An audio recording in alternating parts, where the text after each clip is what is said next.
All right, let's look at the exam review homework for chapter 5. So for number 1, it asked us which equation represents a line with a slope of -1 and a y-intercept of 4 in slope-intercept form. So first off, we know slope-intercept form is y equals mx plus b. All right, let's look at the exam review for chapter 5, the homework problems that we did. Let's talk through each of those. So for number 1, it says which equation represents a line with a slope of -1 and a y-intercept of 0, 4. And they want us to put that in slope-intercept form. So remember, slope-intercept form is y equals mx plus b. M represents our slope and B represents our y-intercept. So they told me my slope was -1, so let's put -1 in for the slope. And they told me my y-intercept was 4, so let's put 4 in for the y-intercept. -1 times x would just be -x, and so there's my equation in slope-intercept form. All right, then for number 2, it says which equation represents a line that passes through the points 4, 5, and 6, 9 in slope-intercept form. So again, slope-intercept form, I need y equals mx plus b. So to complete that, I'm going to need a slope and I'm going to need a y-intercept. They did not give me a slope. They gave me 2 points, and from 2 points, I can find my slope. So I'm going to say slope is y2 minus y1 over x2 minus x1. I'm going to call this point number 1 and this point number 2. So this would be x for point 1, y for point 1, x for point 2, y for point 2. So to do y2 minus y1, I'm just going to say y2, 9 minus y1, 5 over x2 minus x1, that would be 6 minus 4. So 9 minus 5 is 4, 6 minus 4 is 2, so that's going to give me a slope of 2. So let's go ahead and put that 2 in for our slope. They did not give me the y-intercept. The way that I know that is that in a y-intercept, the x value is always 0. So neither of those is my y-intercept. So if I come back to my equation, I know that my slope is 2. If I can just find b, I'll be done. So I can use either one of these 2 points up here. 4, 5 has smaller numbers, so I'm going to pick that one.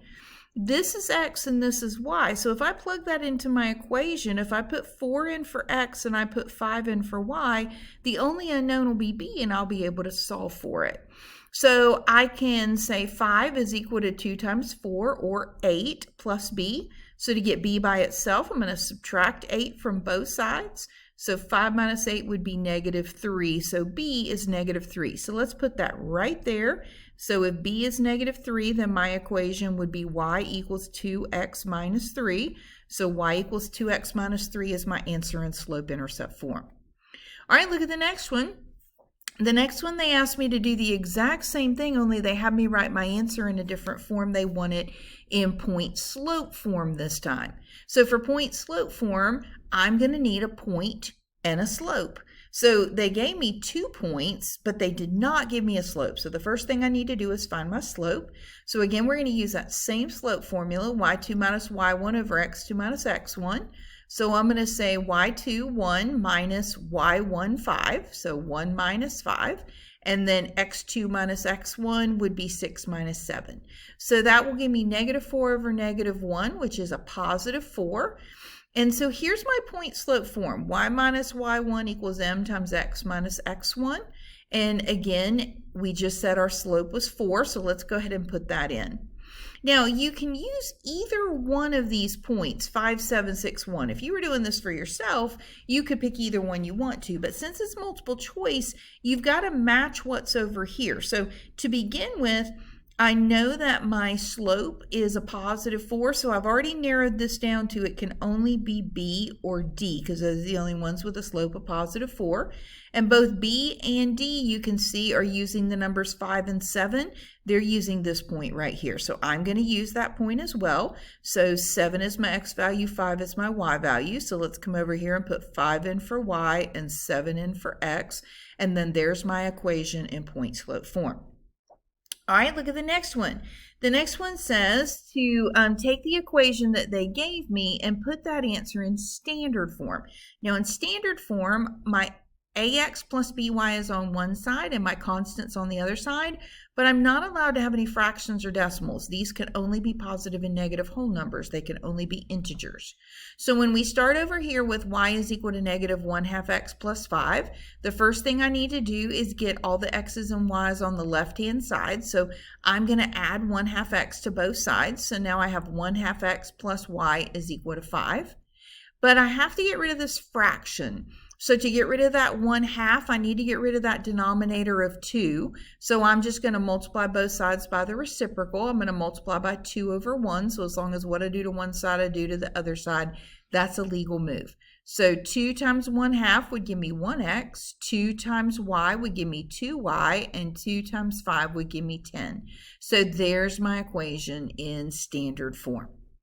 All right, example number 5 says, which equation represents a line passing through these 2 points in standard form? So again, I'm going to give my answer in ax plus by equals c form.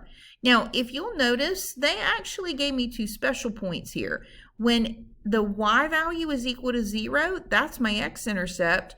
And when the x value is equal to 0, that's my y-intercept. So before I put this in standard form, I'm going to start by putting it in slope-intercept form. So I'm going to create my equation in slope-intercept form just like we did higher up on the page. So I've got y is equal to mx plus b. They gave me 2 points, but they didn't give me a slope. So the first thing I want to do is, as we've done a couple of times already, go ahead and find your slope. So we're going to do y2 minus y1 over x2 minus x1. So we're going to do 3 minus 0 over 0 minus 4. So that gives me a negative 3/4 for my slope. Then I need to find my b value. Now, y'all, what does b stand for? It stands for y-intercept. They gave me the y-intercept right here.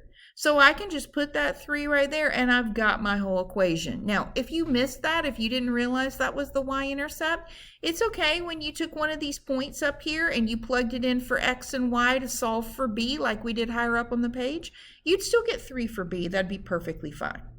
Okay, so this would be my equation in slope-intercept form, but they asked me to put it in standard form. So I'm going to get all my x's and y's on one side. So let's add this 3/4 x to both sides. So now we've got 3/4 x plus y is equal to 3. And remember, we're not allowed to have any fractions in standard form, so I have to get rid of this dividing by 4. So to get rid of dividing by 4, I'm going to multiply by the reciprocal 4 over 1. So if I take 4 times 3/4, then that's just going to give me 3x. 4 times y would be 4y, and 3 times 4 would give me 12. So there's my equation in standard form. All right, then for number 6, they asked me which equation models the line on the graph. So first off, if you'll notice, I can figure out what my slope is, because you'll notice that down here this is in point slope form, so I'm going to need a slope. So I could figure out what my slope is by counting my rise over run.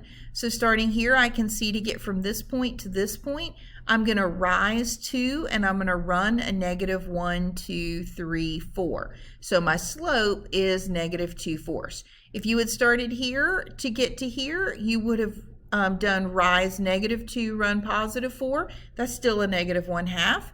If you pulled these 2 points off and you did y2 minus y1 over x2 minus x1, you'd still get negative 1/2. All right, so we've got our slope. Let's go ahead and put that in. And you'll also notice that we just narrowed down our choices here because the slope of negative 1/2 is only a and c.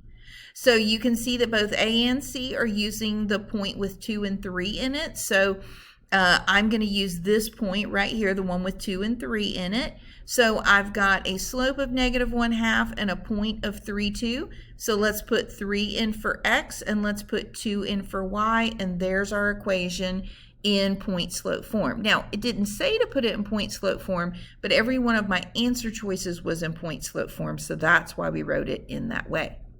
All right, then for number 7, they ask us to graph y equals 3/2 x minus 2.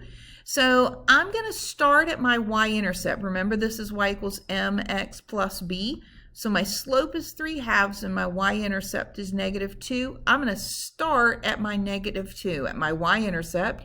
And then my slope is rise over run, so I'm going to rise 1, 2, 3, run 1, 2. Rise 1, 2, 3, run 1, 2. You also could write 3 over 2 as negative 3 over negative 2. So if you started at that same y-intercept and you rose a negative 3 and ran a negative 2, that would be another point on that line. All right, then they asked me to graph y is equal to 4. Now, you may remember that anytime you have y equals a number, that is always going to graph as a horizontal line. Remember, we said, what does it cross? If you draw y equals something, you're crossing y, that would be a horizontal line. But if you didn't remember that, you could just make an xy chart. So y is equal to 4 no matter what x is. So you can put 0 in for x, y is 4. Put negative 1 in for x, y is 4. Put 1 in. Put 276.5 in, y is equal to 4. So if you come up here and plot those points, here's 0, 4, 1, 4, negative 1, 4, connect those, and again, that would give you a horizontal line. Then for number 9, they asked me to find the slope of the line that passes through the points 7, negative 4, and negative 2, 3. So we've done that several times already today, where we've done y2 minus y1 over x2 minus x1. So that would just be 3 minus a negative 4, or 3 plus 4, so 7. And then negative 2 minus 7 would give us negative 9. Now they asked me what's the slope of a line that's parallel to that. Well, remember that parallel lines have the exact same slope. And they asked me about a perpendicular line. Perpendicular lines have slopes that are opposite reciprocals of each other. So that means that this sign changes. If this was negative, it becomes positive. If it was positive, it becomes negative. And reciprocal means that we turn our fraction upside down, right? We invert it. All right, then for number 10, it says, what's the equation of the line that goes through negative 1, 5 and is parallel to a line with a slope of 0? Now, we talked about before that if you have a slope of 0, that's always going to be a horizontal line. And we talked up here a moment ago about if you have a horizontal line, that's always going to be the equation y is equal to some number. So I know if it's parallel to a slope of 0, then that means my slope is the same. It's 0. That means it's a horizontal line, and it's going to be the equation y equals something. So if I come over here, I can see the y value is 5, so that means y equals 5. If they had asked me for a horizontal line, the horizontal line would have been x equals negative 1. Then for 11, it says write the equation in slope-intercept form of a line with a slope of negative 3 and a y-intercept of 5. So here's our slope-intercept form. Y is equal to negative mx, or sorry, y is equal to mx plus b.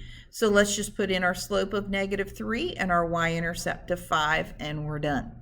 For 12, they asked us to put that in standard form. So remember, in standard form, your x's and y's all have to be on the left-hand side. So I'm just going to add my 3x over to the left-hand side. I'm also not allowed to have any fractions or decimals in there, but I don't, so that is my standard form. All right, then for number 13, it asks us to write the equation in point-slope form of the line that goes through this point and has this slope. Okay, so here's my point-slope form. They told me my slope was negative 3, 4, so let's plug that in. And they told me that x was 3 and y was negative 1. We'll plug each of those in. So y minus a negative would just be y plus 1, and there's my equation in point-slope form. All right, for 14, they asked us what's the slope of a horizontal line. So remember, we talked about a horizontal line is like a bunny slope. It has 0 degrees of inclination. If you think about measuring something with a protractor, that horizontal line has a measure of 0 degrees. The vertical line, remember the vertical line, we said you can't ski that, right? That's not a slope, that's a cliff. So the vertical line is not a slope, so no slope or undefined slope. And then for 16, it says, what's the equation of a vertical line that goes through the point 2, negative 1? So remember that every vertical line has the equation x equals something. Again, remember, it's what does it cross? If it's a vertical line, it's going to hit the x-axis, so it's got to be x equals something. And so I can look up here and see that it's just x equals whatever the x value was, it's x equals 2. If they had said, what's the equation of a horizontal line through that point? All right, if it's a horizontal line, what does it cross? it crosses y. So that would be y equals something.